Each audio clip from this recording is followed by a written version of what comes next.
Welcome to, this deep dive. Today we're going to be looking at, G.K. Chesterton's Heretics. Yeah. And getting into some seriously thought-provoking stuff. Like, this is a guy who thought challenging the obvious, like what everyone just accepts as true, that was like a sign of sincerity. Yeah, he really did. Chesterton, he was a master at kind of turning those expectations, those common ideas, on their head. And this book, Heretics, is like a prime example. He's challenging stuff that, honestly, most people in his time, and even now, just take for granted. Like, that idea that new automatically means better. Right. Like, just because something's brand new doesn't mean it's the best thing ever. Exactly. And he was willing to call it out, Oh, yeah. And he really wasn't afraid to kind of shake things up either, was he? I mean, the guy opposed the Boer War. He criticized eugenics.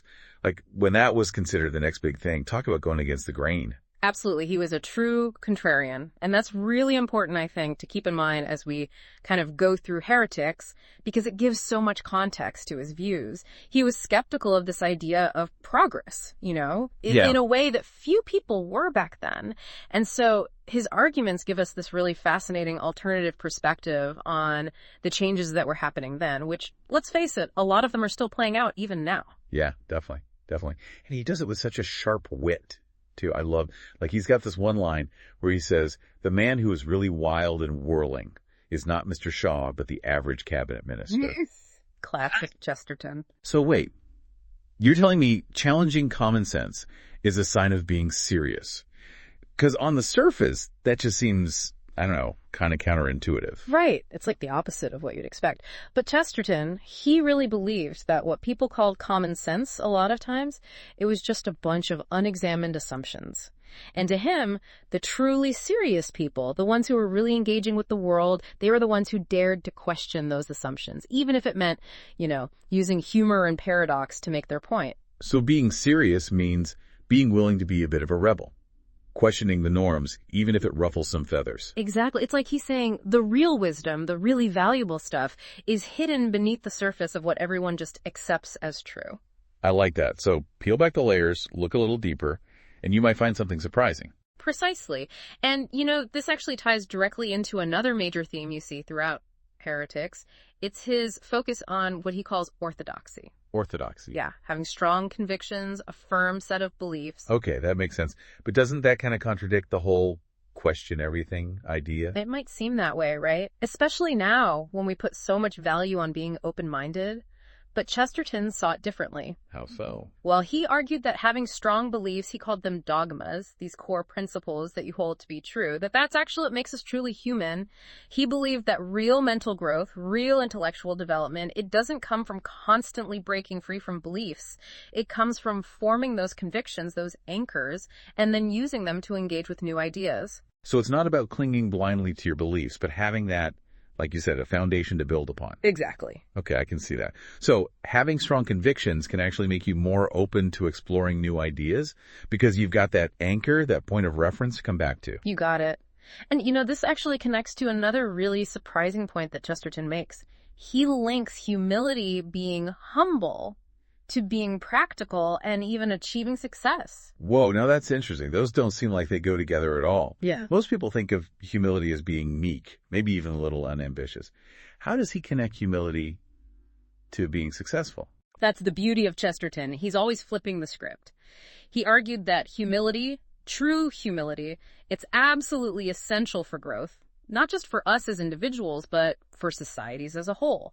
Like he points to examples from history, like Prussia and Japan, and how they learned from other nations to become stronger. He even uses this really vivid analogy, he says. The best way to be prepared for the world is to imagine yourself climbing down a chimney into any house at random, and then figuring out how to get along with whoever you find there. Climbing down a random chimney. Now that's an image. But I get what he's saying. It's like, instead of assuming we know everything, we should be open to learning from anyone, anywhere, even if they're not who we expect. Exactly. He's saying real strength comes from recognizing our limitations and being willing to learn and adapt. And that actually leads us to another one of his, let's say, surprising views. His thoughts on family. Family. Okay, now we're getting into interesting territory. What did Chesterton have to say about family? It seems like that would be a pretty straightforward topic for a guy like him, right? You'd think so, wouldn't you? But even when it came to family, Chesterton found a way to turn expectations upside down. Like, he actually compares being born into a family to, get this, stepping into a fairy tale. Hold on. How can he compare something as ordinary as family to a fairy tale?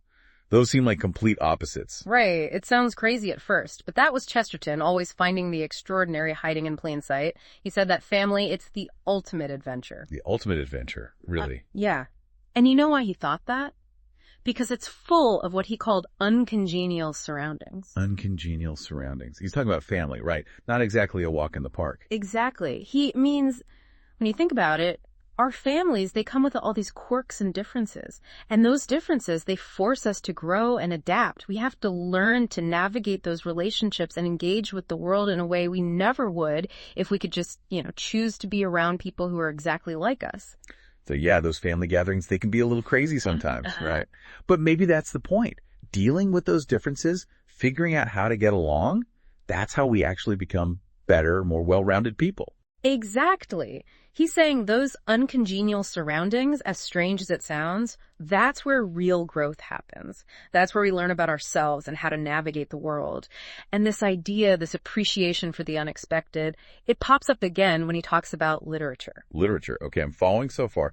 But where does literature fit into all of this? Well, this might surprise you, but Chesterton was really interested in what you might call bad literature. Bad literature. What does that even mean? Like, is he talking about those cheesy romance novels they sell at the grocery store checkout? Well, not exactly, but you're on the right track. He was more interested in things like what were called penny dreadfuls back in his day. Penny dreadfuls? Yeah, those kind of sensational, over-the-top stories that everyone was reading. Okay, I get it. So, like, pulp fiction, stuff that wasn't exactly highbrow literature? Exactly. And he actually argued that those types of stories, even though, they might not be considered great literature, they can actually teach us more about the real world, about human nature, than those more refined, polished novels. Really?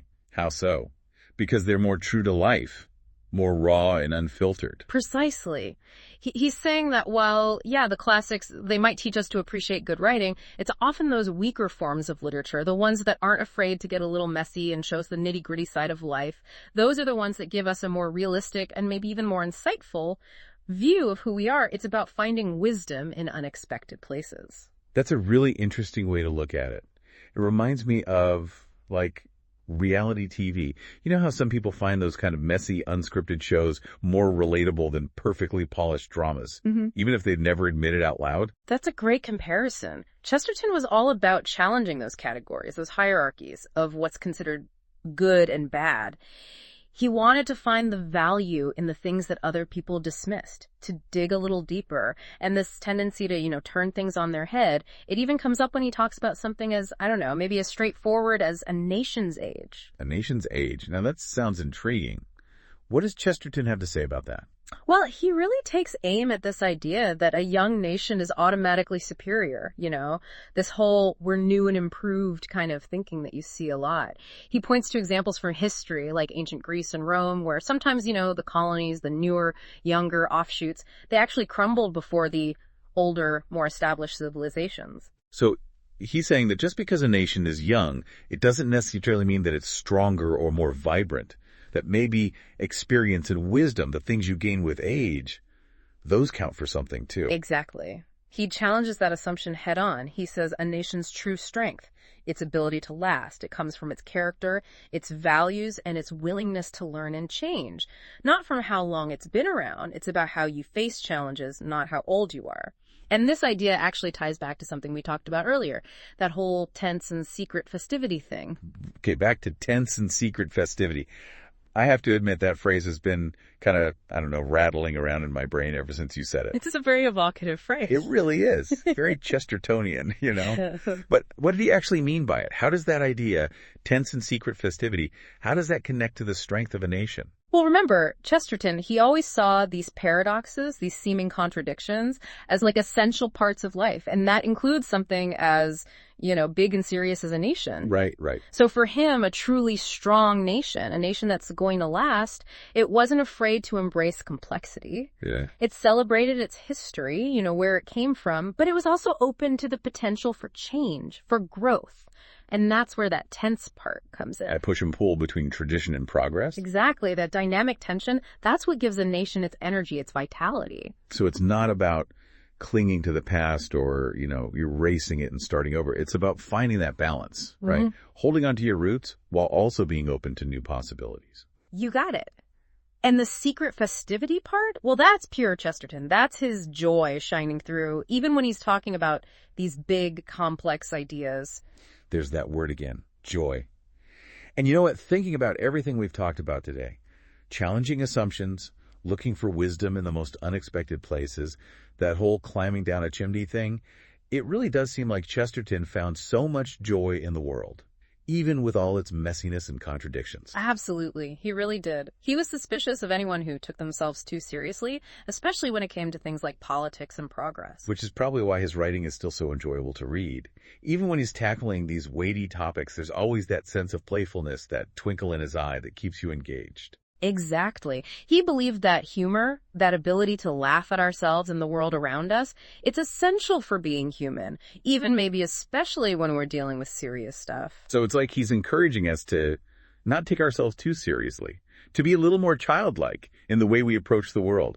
Remember that sense of wonder and curiosity we had as kids? That's a great way to put it. He wanted us to recapture that sense of awe, to approach life with a sense of adventure and playfulness. And that ties back to his point about bad literature. Oh, you're right. He'd probably say we can learn just as much from a silly comic book as we can from a stuffy philosophical treatise. Absolutely. Maybe even more, because those lowbrow forms, they often reflect our everyday experiences, our hopes and fears, in a way that more serious works sometimes miss. It's about finding the extraordinary in the ordinary, which, when you think about it, is what Chesterton was all about. It really is. He was a master of making you question everything, looking at the world from a different perspective. Exactly. And isn't that what makes a writer truly great? That ability to challenge our assumptions, to make us see the world anew.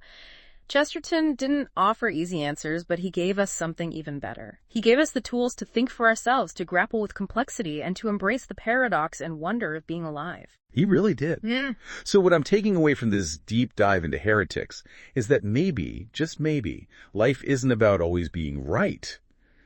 Maybe it's about being open to the mystery and wonder of it all, embracing the contradictions and finding joy in unexpected places. Beautifully said. I think Chesterton would approve.